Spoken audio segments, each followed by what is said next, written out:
Hello. হ্যাঁ, আমি সুস্মিতা বলছি। এই যে দেখুন না, আজকে নিউজে বলল যে সাংসদ পদত্যাগ করেছেন। তার নাম হলো আপনার প্রকাশিক বড়াইক। কালকে সাংসদ পদত্যাগ করেছে সুস্মিতা দেব। তার আগে পদত্যাগ করেছে সুখেন্দু শেখর রায়। তার আগে একজন পদত্যাগ করেছে। একদম শুরুতেই আমি যেটা দেখছিলাম, পরপর পরপর প্রত্যেক দিন একজন করে বা একজন করেই সব জেলেতে ঢোকাচ্ছে, এবং তারা বিধায়ক বা কাউন্সিলর। এইটা আমার কাছে এক অদ্ভুত লাগছে। প্রত্যেক দিন একজন করে কেন? ওরা যখন জেলে ঢোকাচ্ছে বা পদত্যাগ যারা করছে, একজন করে প্রত্যেক দিন হচ্ছে। এইটা একটা অদ্ভুত আমার কাছে, মানে কোশ্চেনিং মার্ক রয়ে গেছে। হ্যাঁ, সেটা হলো যে কখনো তো বলছে যে কাটমানি তুলছে, কখনো বলছে তোলাবাজি চলছে, কখনো বলছে দুর্নীতি চলছে, কখনো বলছে ধর্ষণ করছে, কখনো বলছে আরও অনেক কিছু বলছে। বলে বলে এক একজনকে একজনকে এক এক দিন পরপর পরপর একদিন পরপর চলছে। মানে অ্যাট এ টাইম কিন্তু এরা ধরছে না বা হচ্ছে না ঘটনাগুলো। মানে যাদেরকে ধরছে বা পদত্যাগ করছে তারা প্রত্যেক দিন একজন একজন করে হচ্ছে।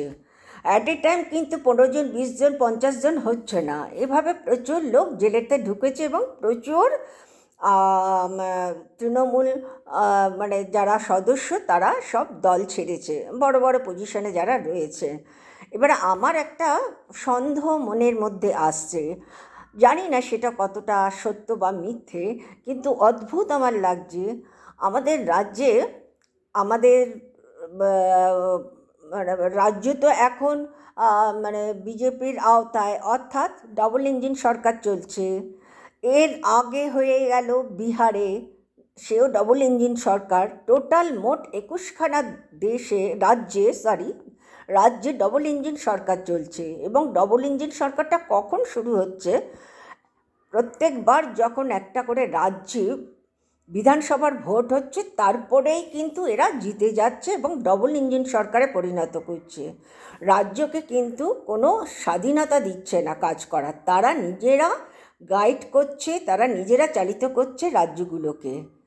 আর আরেকটা কথা আমার কাছে, এই যে আমি দেখলাম 21টা একের পর এক, এইটার সঙ্গে একটা সিমিলারিটি পাচ্ছি আমাদের তৃণমূল পূর্ব প্রশাসন, যে তৃণমূল দ্বারা চলতো, এবং আগের প্রাক্তন তৃণমূল সরকার যে যাদেরকে ধরছে তারা।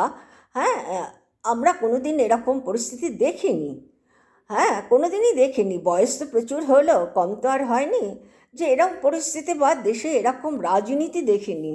হ্যাঁ, তো অ্যাট এ টাইম হচ্ছে না, একের পর এক হচ্ছে। এবং এইটার সঙ্গে আমি খুব মিল পাচ্ছি ডবল ইঞ্জিন সরকারের যে রাজ্যগুলো যেভাবে ওদের আওতায় বা ওরা জয়ী হয়েছে, মানে বিজেপি জয়ী হয়েছে।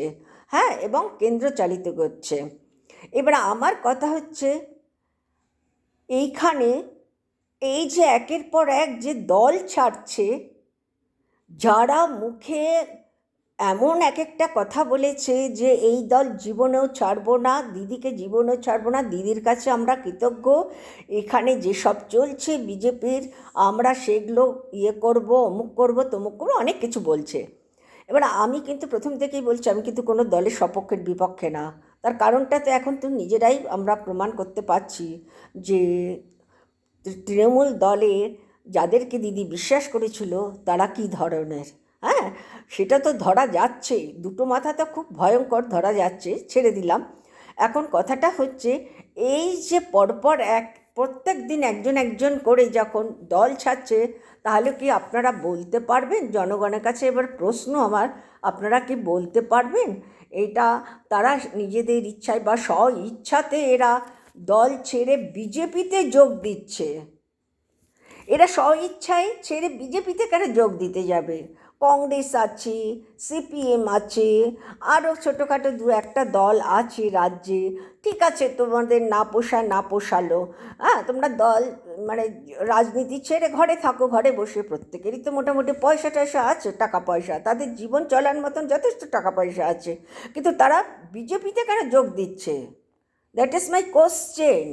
এবং এই কোশ্চেনটা কিন্তু প্রত্যেকটা জনগণের মনের মধ্যে চলে এসছে, এবং প্রত্যেক দিন একজন একজন করে তারা বিজেপিতে কেন যোগ দিচ্ছে, এইটা কোশ্চেন। এবং এরা এমন এক একটা কথা বলছে, মানে কি বলবো, মানে রাতকে দিন করছে, দিনকে রাত করছে। যখন দিন ছিল এখন সেটাকে রাতে পরিণত করে দিচ্ছে, মানে পুরো ভল্ট খেয়ে যাচ্ছে। মানে মানে গিরগিটির মতন, মানে মানে দেহের চেঞ্জ করছে, রূপ চেঞ্জ করছে, রং চেঞ্জ করছে, গিরগিটির মতন রং চেঞ্জ করছে। এইটা কিন্তু আমার কাছে মনে হয় না এতটা এরা খারাপ হয়। আছে, আমি বলবো না, প্রত্যেকটা দলের মধ্যে ভালো মন্দ রয়েছে। আমি জোর গলায় বলবো না যে বিজেপির প্রত্যেকটা ইচ অ্যান্ড এভরিবডি খারাপ মানুষ, যারা সমর্থক বা যারা সমর্থন করে। আমার ঘরের লোকেরাও তো বিজেপি সমর্থন করছে, তার মানে আমি বলে দেবো আমার বাড়ির লোক খারাপ? এটা তো বলা যায় না। যার যার এটা চয়েস বা অভিরুচি, কিন্তু মানুষ ভালো মন্দ কিন্তু সব দলেতে রয়েছে। আজ তো আমি মানে তৃণমূলেতেই দেখছি কি ভয়ঙ্কর মহিলা, কি ভয়ঙ্কর ওই ছেলেটি, যাকে মানে মাপ করতে কেউ পারছে না, পারবে না, তারা জীবনে কোনো জায়গাতে এগোতে পারবে না। তারা যতই এখন ভেতরে যেই জায়গায় তৈরি করুক না কেন, কিন্তু তারা একটা হাতের পুতুল হয়ে তাকে চলতে হবে। যে কারণে আজ দেশেতে ডবল ইঞ্জিন সরকার চলছে, হাতের পুতুল তারা। তাদের কিন্তু কোনো ক্ষমতা নেই, তাদের কিচ্ছু ক্ষমতা নেই, তাদেরকে চালিত করা হচ্ছে, কিন্তু এখানে রয়েছে। তোমার তাহলে কিসের ব্যক্তিত্ব, তোমার তাহলে কিসের ক্ষমতা, তোমার তাহলে কিসের চরিত্র গঠন, তুমি যদি কারোর দ্বারা চালিত হও? এখন তো তুমি বাচ্চা না। এই যে আমার প্রশ্নটা এসছে, তার মানে আমার একটা সিমিলারিটি খুঁজে পাচ্ছি ডাবল ইঞ্জিন সরকারের মানে তৈরি করা, মানে যা বা বিজেপি বিধানসভায় বিজেপি জেতার সাথে আমি আমাদের মানে বাংলার তৃণমূলের সব সদস্যরা এক এক করে যে চলে যাচ্ছে, এটার পিছনে বিশাল বড় একটা ষড়যন্ত্র অবশ্যই রয়েছে। সেই ষড়যন্ত্রটা কি আমি জানি না, জানার দরকার নেই, তবে ষড়যন্ত্র অবশ্যই। সেটা এই চক্রান্তটা ভালো না মন্দ সে নিয়ে আমি আলোচনা করতে যাব না, এটা আমার কাজ না। তবে আমি একটা কথাই বলছি যে যা হচ্ছে বা যা চলছে ঠিক না। আজ রাজ্যে চুরি হতো, চামারি হতো, দুর্নীতি হতো, সবই হতো, সব জায়গায় হয়, কিন্তু আমরা এরকম ভারতে 7 বছর আগে পর্যন্ত, 7-8 বছর আগে পর্যন্ত ভারতে এরকম খারাপ ভয়াবহ পরিস্থিতি আমরা কোনো দিন দেখিনি। এত খারাপ পরিস্থিতি আমরা কোনো দিন দেখিনি। শিক্ষাগত বলুন, অর্থগত বলুন, সামাজিকগত বলুন, রাজনীতিগত বলুন। এইবারে আমি রাজনীতির জায়গাটা আসছি। এখন এই 7-8 বছর ধরে বা 10 বছরও বলতে পারেন ধরে যে পরিস্থিতি রাজ্যে দেশে তৈরি হয়েছে, এখন তো এগুলোকে রাজনীতি করা বলে না, এইটাকে একেবারে অন্য শব্দে ব্যবহার করতে হয়, যেটা অতি নিকৃষ্ট শব্দের মধ্যে পড়ে, যেটা কোনো ভদ্র সাধারণ মানুষরা অ্যাকসেপ্ট করতে পারছে না এবং পারবে না। আমাদের দেশের লোক কিন্তু প্রচুর ভালো। আপনি ধরুন 140 কোটি মানুষের মধ্যে অন্তত পক্ষে 120 কোটি মানুষ তো অবশ্যই ভালো। সে নিরক্ষর বলুন, অক্ষর বলুন, মানে যাই বলুন, বুদ্ধিদীপ্ত বলুন, যাই বলুন, তারা ভদ্র। আমাদের ভারত যথেষ্ট ভদ্র সমাজ ছিল, কিন্তু আজ 8-10 বছর ধরে যে একটা নিচু স্থানে পৌঁছিয়ে গেছে, সেটা আমার কাছে খুব লজ্জাকর ব্যাপার হয়ে গেছে। আমার বলি না, প্রতিটা মানুষের কাছে সেটা হয়েছে।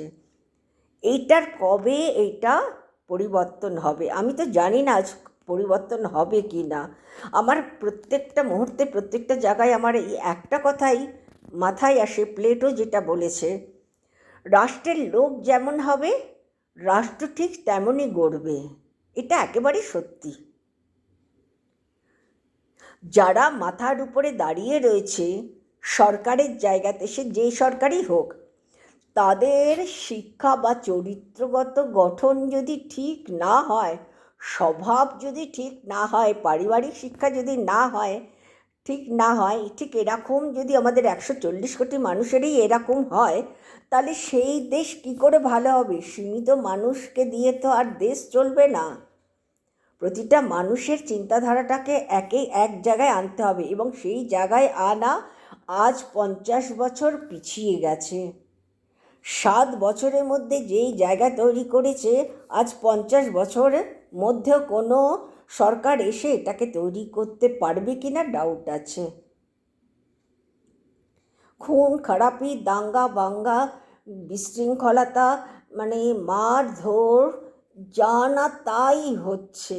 আর অর্থনৈতিক জায়গাটা তো বলার বাইরে, শিক্ষার জায়গাটা তো একেবারে মানে -0-তে পৌঁছিয়ে গেছে, সেটা বলার বাইরে। ঠিক আছে, আমি আমার মানে যেটা একটা সন্দেহ বা ধারণা তৈরি হয়েছে, সেটা আমি জনগণের সাথে আমি একটু শেয়ার করলাম। আপনারা কি একবারও ফলো করেছেন? প্রথমে ননস্টপ জেলে ঢোকাচ্ছিল, ও কাটমানি নিয়েছে, ও তোলাবাজি করেছে, ও দুর্নীতি করেছে, ওর পুরনো রিপোর্ট খুব খারাপ আছে, এই বলে বলে একজন করে ওরা জেলে ঢোকাচ্ছে বর্তমান সরকার। এখন কি জেলেতে জায়গা নেই, নাকি জেলের জায়গা রেখে দিয়েছে আরও কিছু মানুষের জন্য, যাদেরকে ধরে ঢোকাবে? যে করছে সে তো একটা মানুষ। জানি না কোন মায়ের সন্তান তারা, কি মায়ের শিক্ষা, কোন মায়ের রক্ত তাদের শরীরে বইছে, আমি জানি না। এত অমানবিক হতে পারে আমাদের ভারতের লোক, মুষ্টিমেয়। আমি কিন্তু সবাইকে বলবো না, আমাদের ভারত খুবই ভালো, ভারতের লোক খুবই ভালো।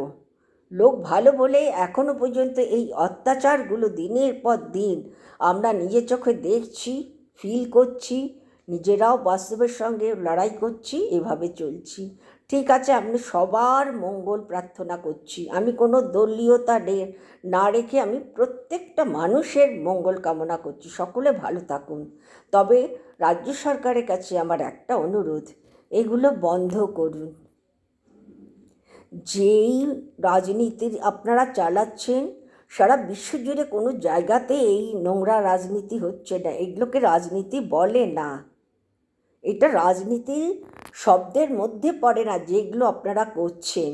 কে করাচ্ছে, কে করছে আমি তো জানি না, আমি তো শুধু প্রশ্নই করতে পারবো সরকারের কাছে, রাজ্য সরকারের কাছে, এর বেশি তো আমার ক্ষমতা নেই। ঠিক আছে, সবাই ভালো থাকুন, ছাড়ছি।